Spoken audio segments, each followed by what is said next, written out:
Hello everyone, welcome back. और आज की इस वीडियो में हम लोग पढ़ने वाले हैं पार्ट 3 अक्षम तथा अयोग्य बच्चों की विशेष ज़रूरतें।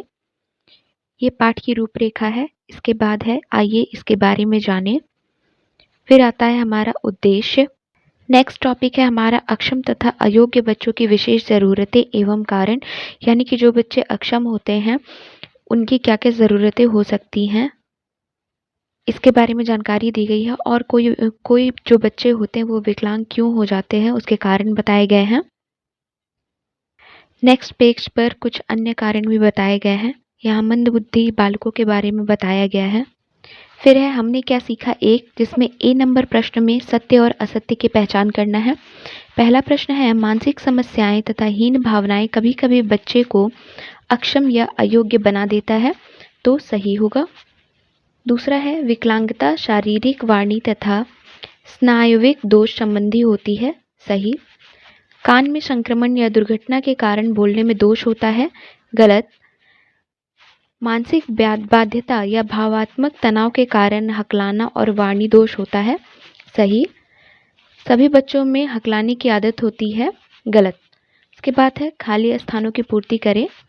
अक्षम तथा अयोग्य बच्चे की विकलांगता समझना सबसे पहले ज़रूरी है। सामान्य मंद बुद्धि के बच्चे कोशिश करने पर स्वावलंबन में सफल हो सकते हैं। अक्षम बच्चों को अपने दैनिक कार्य करना सीखना आवश्यक है। चोट लगने पर भी बच्चे अक्षम हो सकते हैं। अक्षम बच्चों को प्रोत्साहित करना जरूरी है। नेक्स्ट टॉपिक है हमारा विकलांग बच्चों के प्रकार। जो विकलांगता होती है उसके क्या क्या प्रकार हो सकते हैं, जैसे शारीरिक तौर पर, मानसिक तौर पर और सामाजिक तौर पर। यहाँ शारीरिक विकलांगता के बारे में बताया गया है। नेक्स्ट पेज पर यहाँ हम देख सकते हैं कि कुछ जो बच्चे होते हैं उनकी आंखें भी खराब होती हैं, यानी कि आंख पूर्ण या अपूर्ण अंधापन किस तरह से हो सकता है। यहाँ पर आंखों का चित्र बना करके और उसके बारे में पूरा बताया गया है। इसके बाद आता है बहरा होने के क्या कारण हो सकते हैं, बहरापन क्या होता है। यहाँ कान का संरचना बना करके और उसके द्वारा बताया गया है। इस पेज पर बताया गया है कि जैसे कुछ बधिर बच्चे होते हैं जो कि गूंगे भी हो सकते हैं या फिर हो जाते हैं, तो उन्हें कैसे मुद्राओं के माध्यम से प्रशिक्षण दिया जाता है, इसके बारे में बताया गया है। ये अलग अलग मुद्राओं को समझाया गया है। नेक्स्ट टॉपिक है हमारा विकलांग बच्चों की सहायता हेतु किए जाने वाले कार्य, यानी कौन कौन से कार्य किए जा सकते हैं। इसके बाद नेक्स्ट पेज पर हम देखते हैं इस बॉक्स में, जहाँ पर दृष्टिहीन बच्चों को किस तरह से शिक्षित किया जाता है। ये ब्रेल लिपि के माध्यम से उन्हें शिक्षित किया जाता है, जिसके बारे में यहाँ पर बताया गया है। इसके बाद आते हैं हमने क्या सीखा दो। पहला है खाली स्थान। तो पहला प्रश्न है बहरे बच्चों को श्रवण उपकरण की जरूरत पड़ती है। दूसरा प्रश्न है अंधे बच्चे को विशेष प्रशिक्षण की आवश्यकता होती है। तीसरा प्रश्न है दृष्टिकोण को चश्मे के प्रयोग से सुधारा जा सकता है। चौथा प्रश्न है असमर्थ बच्चे को विकलांग कहते हैं। बी नंबर में है सामने दिए गए बॉक्स में सही एवं गलत का निशान लगाएं।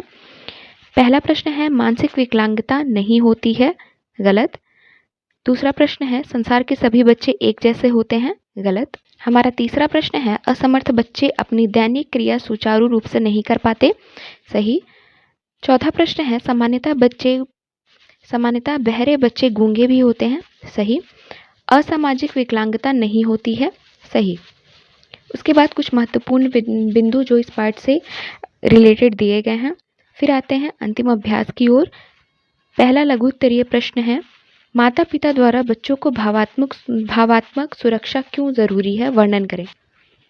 तो इसका उत्तर है अक्षम तथा अयोग्य बच्चों की शारीरिक, मानसिक, भावात्मक तथा सामाजिक क्षमताएं सामान्य बच्चों से अलग होती हैं, जिसे किसी खास पद्धति के द्वारा विकसित करने की जरूरत पड़ती है। ऐसे बच्चे को शारीरिक, सामाजिक तथा मानसिक सहायता की आवश्यकता पड़ती है। बहुत बच्चे शारीरिक दोष के कारण अक्षमता का शिकार हो जाते हैं, जिन्हें हमारे समाज तथा माता पिता सभी के प्रोत्साहन की आवश्यकता होती है। दूसरा प्रश्न है असमर्थ बच्चों को आप किस प्रकार शिक्षित करेंगे। इसका उत्तर है असमर्थ बच्चों को शिक्षा जन्म से ही शुरू कर देनी चाहिए, जिससे वे अपने दैनिक कार्य अच्छी तरह से कर सकें। उन्हें सामूहिक कार्यक्रम में लगाकर खुशी प्रदान करना चाहिए। खेल प्रतियोगिता में शामिल करना चाहिए। वाद विवाद शैक्षणिक प्रतियोगिता में बच्चों को शामिल कराना चाहिए, जिससे उनके मानसिक विकास में वृद्धि होगी असमर्थ बच्चों की क्रियात्मक, ज्ञानात्मक तथा संपर्क स्थापित करने की शक्ति को बढ़ावा देने के लिए प्रशिक्षण देना चाहिए। तीसरा प्रश्न है, बच्चों में सामाजिक असमर्थता क्यों होती है?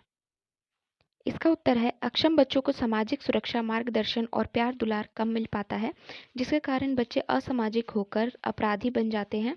ऐसे बच्चे सामाजिक असंतुलन से जूझते हैं, जिससे वे सीखने की क्रिया और प्रतिस्पर्धा में पीछे हो जाते हैं, जो इनके सामाजिक असमर्थता का कारण बनती है। चौथा प्रश्न है, बच्चों की विकलांगता के क्या कारण हैं? इसका उत्तर है, बच्चों में विकलांगता शारीरिक रूप से वाणी दोष या स्नायु दोषों के कारण उत्पन्न होते हैं, जिससे वे असमर्थ हो जाते हैं। बच्चों में विकलांगता जन्मजात भी हो सकती है। 5 नंबर प्रश्न है, विकलांग बच्चों को आप किस तरह सहायता करेंगे? उत्तर है, शारीरिक विकलांग बच्चों को कृत्रिम अंग लगाकर ठीक किया जा सकता है।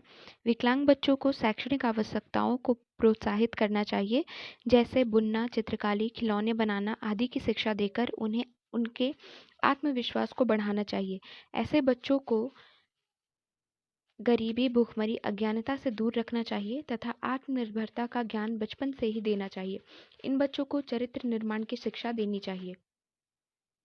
अब आता है हमारा दीर्घ उत्तरीय प्रश्न, जिसमें 6 नंबर प्रश्न है, बच्चों में अक्षमता तथा अयोग्यता के क्या कारण हैं? तो इसका उत्तर है, बच्चों में अक्षमता तथा अयोग्यता के कई कारण हैं, जैसे जन्म के समय चोट लगना, शल्य चिकित्सा के दौरान किसी अंग का कटना, माता पिता के प्यार की कमी, मानसिक समस्याएं तथा हीन भावनाएं, मानसिक बाध्यता या भावात्मक तनाव के कारण हकलाना और वाणी दोष, कान से संक्रमण या दुर्घटना के कारण सुनने में दोष, वंशानुक्रम के प्रभाव के कारण ज्यादातर बच्चे असमर्थ होते हैं। 7वां प्रश्न है, अक्षम बच्चों की सहायता हेतु क्या कार्य हैं? तो अक्षम बच्चों के हेतु किए जाने वाले कार्य निम्न हैं, जैसे कृत्रिम अंग लगाकर ठीक करना, दूसरा शैक्षणिक आवश्यकताओं की पूर्ति, दैनिक समस्याओं को सुलझाने में मदद करना, उनकी क्रियात्मक, ज्ञानात्मक तथा संपर्क स्थापित करने की शक्ति को बढ़ावा देने के लिए प्रशिक्षण, चरित्र निर्माण की शिक्षा देना इत्यादि। 8वां प्रश्न है हमारा, अक्षम बच्चों के लिए आप और आपका समाज क्या क्या सहयोग कर सकता है, बताएं। तो इसका उत्तर है, माँ, पिता तथा शिक्षक को चाहिए कि विकलांग बच्चों की कमियां दूर करें और बच्चों की योग्यताओं को पहचानें। दूसरा पॉइंट है, रोजगार उन्मुख शिक्षा की व्यवस्था में बच्चों को रोजगार देने की व्यवस्था होनी चाहिए। तीसरा पॉइंट है हमारा, सरकार अब विकलांग बच्चों की शिक्षा के लिए विभिन्न ट्रेनिंग सेंटर खोल रही है, जैसे आशादीप, जहां बच्चों को स्वरोजगार शिक्षा दी जाती है। चौथा पॉइंट है, अक्षम बच्चों को आशावादी विचारधारा में ज्ञान देना चाहिए। सरकार की ओर से अनेकों कार्यक्रम चलाए जा रहे हैं।